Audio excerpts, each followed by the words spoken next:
the Democrat Party are making a big mistake about keeping the government shut because it is hurting them, not helping them. A few days ago, I made a video how blaming Trump and the Republican for the government shutdown is backfiring. And there's a poll that came yesterday that it is still backfiring and it's still not looking good for the Democrats. So here,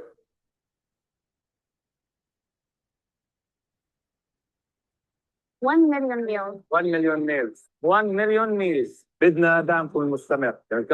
One thing that might end a shutdown is political pain if parties start to feel that it's hurting them. So let's talk about that, starting with Republicans. How has the shutdown seemed to have affected their political standing? Yeah, you might think, given that the Republicans are in charge of both the House and the Senate, that a government shutdown might actually hurt the Republican brand. But in fact, it hasn't. If anything, it's been helped a little bit. Take a look here, the shift in net popularity versus pre-shutdown.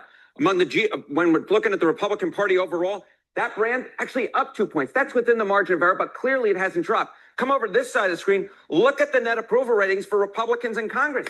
It's actually up 5 points since pre-shutdown. So what we're seeing here is the Republican brand in Congress has actually improved somewhat compared to where we were pre-shutdown, despite the fact that Republicans control. And that's the math that John Thune and Mike Johnson are looking at is, well, hey, why should we give, and electorally speaking, when our brand has actually improved a little bit?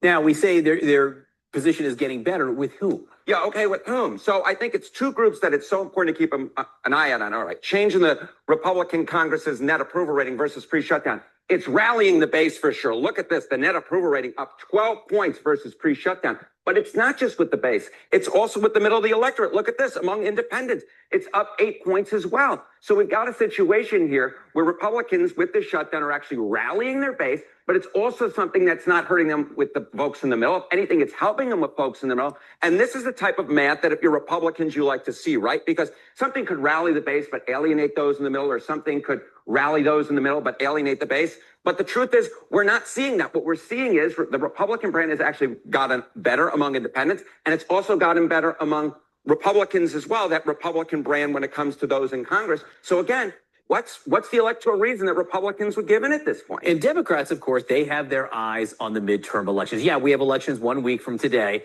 but what Democrats in Congress are mostly focused on are 1 year and 1 week from today from the midterm. So how how are they positioned right now? Yeah, so I mean, look, the generic congressional ballot, which traditionally Democrats have done really well on. And if you look at this point back when Trump was president. yeah, so this is not looking good for the Democrat because in 2017 they were up by 11 points, and then in November 2018 they won the House by one of the biggest margin.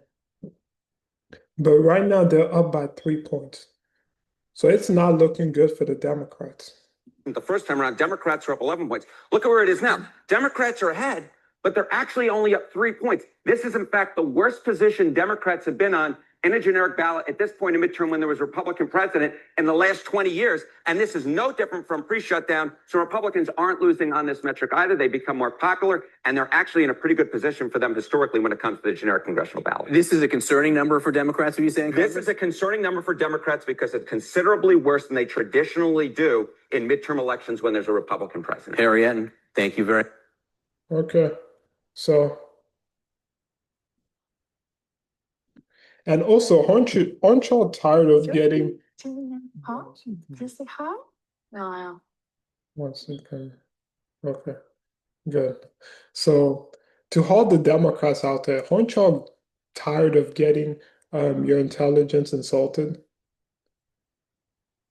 Because Trump said it himself. The reason why he's not meeting the Democrat until they open the government. The reason why the Republican are not meeting with the Democrat because the Republican already voted for a resolution to open the government. So they are waiting for the Democrat, but they're not doing that. They're not meeting with their states to pass a resolution to open to open the government is because they're suffering from Trump derangement syndrome. But it is hurting them in the poll that I showed.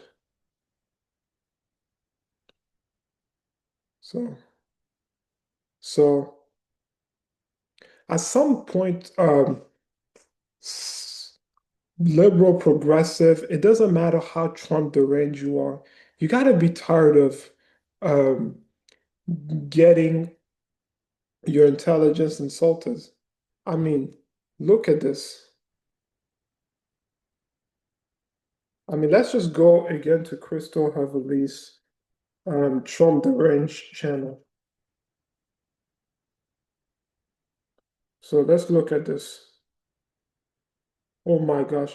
Judge, open up the government. Like, Trump is not against the government being closed.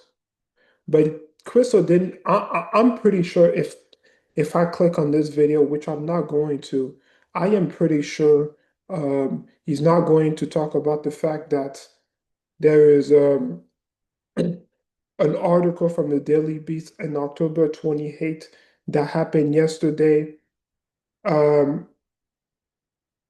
That came up yesterday that talks about how the Republicans are kicking the Democrats' rear end in the polling and that it's not looking good for them. I mean, even here, 70% of Democrats are out of touch or out of touch. 70% of voters think the Democrats are out of touch. That came up 22 hours ago. So by keeping the government shut, they're hurting themselves. They're not hurting Trump and the Republican because people see through the propaganda. That's all I gotta say.